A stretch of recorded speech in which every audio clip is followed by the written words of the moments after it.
আসসালামু আলাইকুম। আপনারা দেখছেন সিবিএন টিভি ইউএসএ সংবাদ বুলেটিন। সাথে আছি আমি সারিকা মৌসুমী। শুরুতেই এসেনশিয়াল হোম কেয়ার সংবাদ শিরোনাম। যুক্তরাষ্ট্র ইসরায়েলের গোপন আলোচনা, ফিলিস্তিনিদের আফ্রিকায় স্থানান্তরের পরিকল্পনা। জন্মসূত্রে নাগরিকত্ব বাতিল, সুপ্রিম কোর্টে ট্রাম্প। জাতিসংঘের মহাসচিবের সঙ্গে রাজনৈতিক দলের শীর্ষ নেতাদের বৈঠক। রোহিঙ্গা ইস্যুতে বাংলাদেশের প্রতি জাতিসংঘের সমর্থন পূর্ণ ব্যক্ত। তপ্ত গরমে বেকায়দায় জনজীবন এবং এক ছাদের নিচে ঈদের সব কেনাকাটা বারোইয়ারহাট লাকি ফ্যাশন মলে। শুনছিলেন এসেনশিয়াল হোম কেয়ার সংবাদ শিরোনাম। এবারে বিস্তারিত। যুক্তরাষ্ট্র ও ইসরায়েল গাজা থেকে ফিলিস্তিনিদের পূর্ব আফ্রিকার 3টি দেশে স্থানান্তরের বিষয়ে আলোচনা করেছে বলে জানিয়েছে বার্তা সংস্থা এপি। দেশগুলো হলো সুদান, সোমালিয়া ও সোমালিল্যান্ড। সুদানের কর্মকর্তারা এই প্রস্তাব প্রত্যাখ্যান করেছে, তবে সোমালিয়া ও সোমালিল্যান্ডের কর্মকর্তারা এ ধরনের আলোচনা সম্পর্কে অবগত নন। মার্কিন ও ইসরায়েলি কর্মকর্তারা জানিয়েছেন আলোচনা কতদূর এগিয়েছে তা স্পষ্ট নয়। এই উদ্যোগ মার্কিন প্রেসিডেন্ট ডোনাল্ড ট্রাম্পের ফিলিস্তিনিদের জোরপূর্বক স্থানান্তর ও গাজা দখলের পরিকল্পনার অংশ বলে মনে করা হচ্ছে, যা ফিলিস্তিনি ও মধ্যপ্রাচ্যের দেশগুলো প্রত্যাখ্যান করেছে। ইসরায়েলের অর্থমন্ত্রী বেজালিম সতোরিচ জানিয়েছে ইসরায়েল ফিলিস্তিনিদের গ্রহণে আগ্রহী দেশগুলো চিহ্নিত করেছে এবং একটি বড় অভিবাসন বিভাগ গঠনের পরিকল্পনা করেছে। সুদানের কর্মকর্তা জানিয়েছে ট্রাম্প প্রশাসন দেশটির সামরিক সরকারকে এই প্রস্তাব দেয়, তবে তারা তাৎক্ষণিকভাবে তা প্রত্যাখ্যান করেছে। ইসরায়েলি সংবাদ মাধ্যম জানায় মরক্কো ও সোমালিয়ার পুর্টল্যান্ডও সম্ভাব্য পুনর্বাসন স্থল হিসেবে বিবেচনায় রয়েছে। এই পরিকল্পনার ফলে মধ্যপ্রাচ্যের রাজনীতি ও আন্তর্জাতিক কূটনীতিতে নতুন উত্তেজনার সৃষ্টি হতে পারে বলে মনে করছেন বিশেষজ্ঞরা। যুক্তরাষ্ট্রের প্রেসিডেন্ট ডোনাল্ড ট্রাম্প জন্মসূত্রে নাগরিকত্ব বাতিলের আইনি লড়াইয়ে এবার সুপ্রিম কোর্টের দ্বারস্থ হয়েছেন। এর আগে ফেডারেল ও আপিল আদালত তার নির্বাহী আদেশকে অসাংবিধানিক বলে রায় দেয়। গত জানুয়ারিতে ট্রাম্প একটি নির্বাহী আদেশে অবৈধ অভিবাসী ও সাময়িক ভিসাধারীদের সন্তানদের নাগরিকত্ব বাতিলের নির্দেশ দেন।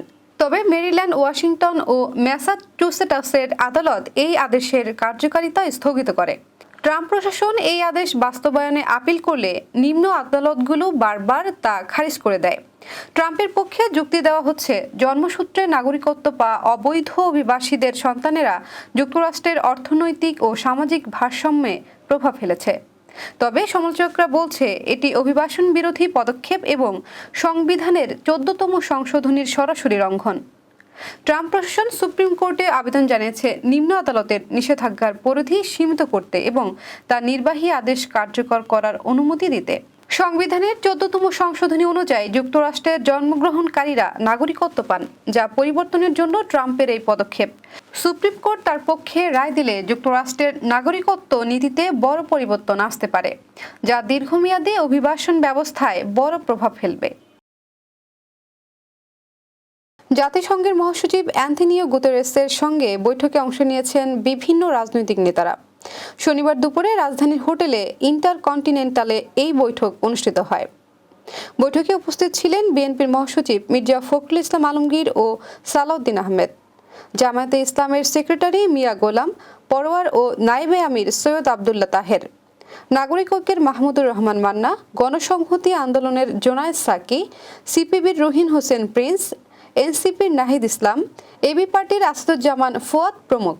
বৈঠক শেষে মির্জা ফখরুল ইসলাম আলমগীর বলেন, শুধু নির্বাচন কেন্দ্রিক সংস্কার শেষ করে দ্রুত জাতীয় সংসদ নির্বাচন চায় বিএনপি। মহাসচিব বলেন, সংস্কার অবশ্যই করতে হবে, সেই সংস্কারের কথা সবার আগে বলেছে বিএনপি, কিন্তু সেই সংস্কারটা যত দ্রুত করা যায়। আমরা যেটা বলছি মূলত নির্বাচন কেন্দ্রিক বিষয়গুলো সংস্কারগুলো করে ফেলা, তারপর দ্রুত নির্বাচন করা, এরপর একটি সংসদের মাধ্যমে বাড়তি সংস্কারগুলো করা। সংস্কার একটি চলমান প্রক্রিয়া, এটা আমরা বলছি। গণসংহতি আন্দোলনের প্রধান সমন্বয়কারী জোনায়েদ সাকি বলেছেন, আন্তর্জাতিক মানদণ্ডে জুলাই গণহত্যার বিচার নিশ্চিতে জাতিসংঘের সহায়তা চাওয়া হয়েছে। এছাড়া সংস্কার ও নির্বাচনের বিষয়ে ঐক্যমত নিয়ে আমাদের অবস্থান তুলে ধরা হয়েছে। জাতীয় নাগরিক পার্টির আহ্বায়ক নাহিদ ইসলাম বলেন, বৈঠকে সংস্কার নিয়ে জাতীয় নাগরিক পার্টির অবস্থান তুলে ধরা হয়েছে। সংস্কার ও গণহত্যার বিচারে জনগণের কাছে আমরা প্রতিশ্রুতিবদ্ধ। সংস্কারের মৌলিক ভিত্তি এই সরকারের আমলেই তৈরি করতে হবে। সংস্কার ছাড়া নির্বাচন কাজে দেবে না। এছাড়া সংবিধান ও গণপরিষদ নিয়েও আমাদের অবস্থান তুলে ধরেছে। জাতিসংঘ মহাসচিব অ্যান্থনিও গুতেরেস রোহিঙ্গা ইস্যুতে বাংলাদেশকে জাতিসংঘের সমর্থন অব্যাহত রাখার কথা পুনর্ব্যক্ত করেছেন। শনিবার সকালে রাজধানীর গুলশান জাতিসংঘের নতুন ভবনে এক অনুষ্ঠানে বক্তৃতাকালে তিনি এই আশ্বাস দেন। জাতিসংঘ শান্তি মিশনে বাংলাদেশি শান্তিরক্ষীদের অবদানের কথা স্মরণ করে গুতেরেস বলেন, তারা এই ক্ষেত্রে গুরুত্বপূর্ণ ভূমিকা পালন করেছে। এ সময় তিনি বাংলাদেশের অন্তর্বর্তীকালীন সরকারের সংস্কার উদ্যোগ নিয়েও আলোচনা করেন। গুতেরেস আজ জাতিসংঘে বাংলাদেশের সদস্যপদ লাভের 50তম বার্ষিকী উপলক্ষে আয়োজিত এক আলোকচিত্র প্রদর্শনী ঘুরে দেখতে এবং জাতিসংঘের আনুষ্ঠানিক পতাকা উত্তোলন করতে গুলশানে জাতিসংঘের নতুন ভবন পরিদর্শনে যান। গুতেরেস এবং শিল্প, গৃহায়ন ও গণপূর্ত বিষয়ক উপদেষ্টা আদিলুর রহমান খান যৌথভাবে গুলশানে ইউএন হাউস ইন বাংলাদেশ উদ্বোধন করেন। এ সময় সেখানে অন্যদের মধ্যে উপস্থিত ছিলেন পরিবেশ, বন ও জলবায়ু পরিবর্তন বিষয়ক উপদেষ্টা সৈয়দা রিজওয়ানা হাসান এবং বাংলাদেশ জাতিসংঘের আবাসিক সমন্বয়কারী গুয়েন লুইস। রাজধানীতে বয়ে যাচ্ছে তীব্র তাপদাহ। এতে অতিষ্ঠ হয়ে উঠেছে ঢাকাবাসীর জনজীবন। গরমের তীব্রতায় ছোট বড় সবার হাসফাস অবস্থা। তীব্র গরমেও জীবিকার তাগিদে কাজ করতে হচ্ছে সাধারণ রিকশা চালক এবং দিনমজুর। নেই বৃষ্টির আভাসও। বিস্তারিত প্রতিবেদনে। কাঠফাটা রোদ্দুর যেন আগুনের ফুলকি হয়ে ঝরে। প্রতিনিয়ত যেন সূর্য থেকে আগ্নেয়গিরির উদ্গীরণ হচ্ছে। চারদিকে বইছে গরম বাতাস। গরমে রাজধানী ঢাকা যেন হয়ে উঠেছে জ্বলন্ত হাড়ি। জনজীবনে নেমেছে অস্বস্তি। বিপাকে রিকশা চালক। এর থেকে যদি 3 গুণ গরমও পড়ে, আমাদের গরিবদের এমনই অবস্থা। এটা কিছু করার নেই, তো সহ্য করে নিতে হবে। রমজান মাসে এখন যে পরিমাণে রোদ পড়েছে, এটি জনজীবন অনেক বেশি বা মানুষের একটা হাসফাস অবস্থার সৃষ্টি করছে, যার ফলে আমি বলবো যে বর্তমানে যে চলাফেরা কার্যক্রম অনেক কঠিন হয়ে যাচ্ছে এই গরমের জন্য। ঢাকায়ও গত কয়েকদিন ধরেই নাভিশ্বাস অবস্থা মানুষের।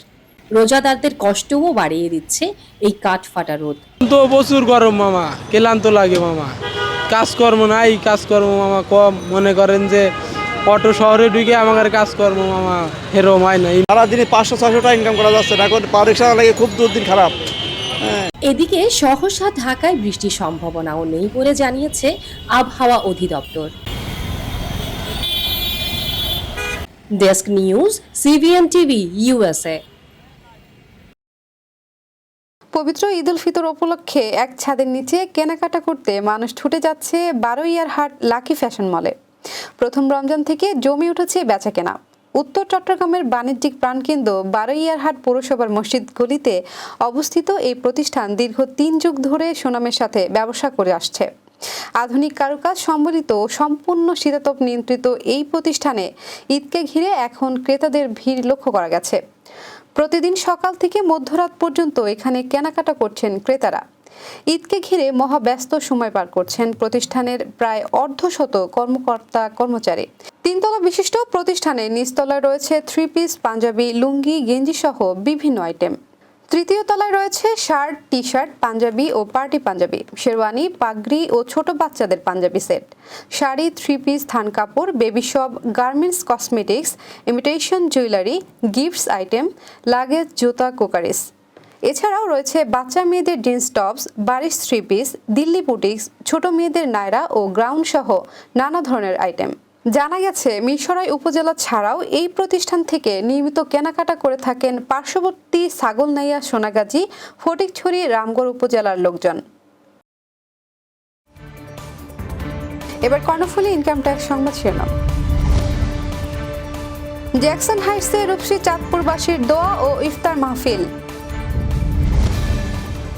আবারও স্বাগতম সিবিএন টিভি ইউএসএ সংবাদ বুলেটিনে। শুনছিলেন কর্ণফুলী ইনকাম ট্যাক্স সংবাদ শিরোনাম। এবারে বিস্তারিত। ভাবগম্ভীর পরিবেশ ও সৌহার্দ্য সম্প্রীতির মধ্য দিয়ে রূপসী চাঁদপুর ফাউন্ডেশন নিউ ইয়র্কের ইফতার ও দোয়া মাহফিল অনুষ্ঠিত হয়েছে। গত ৩ মার্চ সন্ধ্যায় জ্যাকসন হাইটসের পালকি পার্টি সেন্টারে এই অনুষ্ঠানের আয়োজন করা হয়। অনুষ্ঠানে চাঁদপুরবাসী সহ প্রবাসী বিভিন্ন সংগঠনের নেতৃস্থানীয় ব্যক্তিবর্গ উপস্থিত ছিলেন।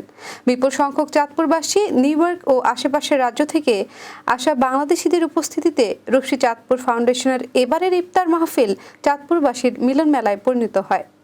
সংগঠনের সভাপতি ফখরুল ইসলাম মাসুমের সভাপতিত্বে ও সাধারণ সম্পাদক নুরি আলম মনিরের পরিচালনায় মাহফিলে অতিথি ছিলেন বাংলাদেশ সোসাইটির সভাপতি আতাউর রহমান সেলিম, সাধারণ সম্পাদক মোহাম্মদ আলী, বৃহত্তর কুমিল্লা সমিতির সভাপতি এনামুল হক সহ আরও অনেকেই। মাহফিলের দোয়ায় চাঁদপুরবাসী সহ সারা বিশ্বের মুসলিম সম্প্রদায়ের সুখ, শান্তি ও সমৃদ্ধি কামনা করা হয়।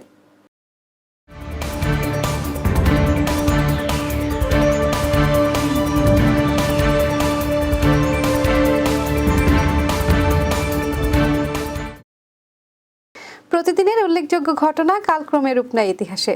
চলুন এক নজরে দেখে নেওয়া যাক আজকের দিনে ঘটে যাওয়া উল্লেখযোগ্য কিছু ঘটনা। 1493 সালের আজকের এই দিনে ক্রিস্টোফার কলম্বাস আমেরিকা অঞ্চলের প্রথম ভ্রমণ শেষে স্পেনে ফেরত যান। 1820 সালের আজকের এই দিনে যুক্তরাষ্ট্রের 23তম অঙ্গরাজ্য হিসেবে মেইন অন্তর্ভুক্ত হয়।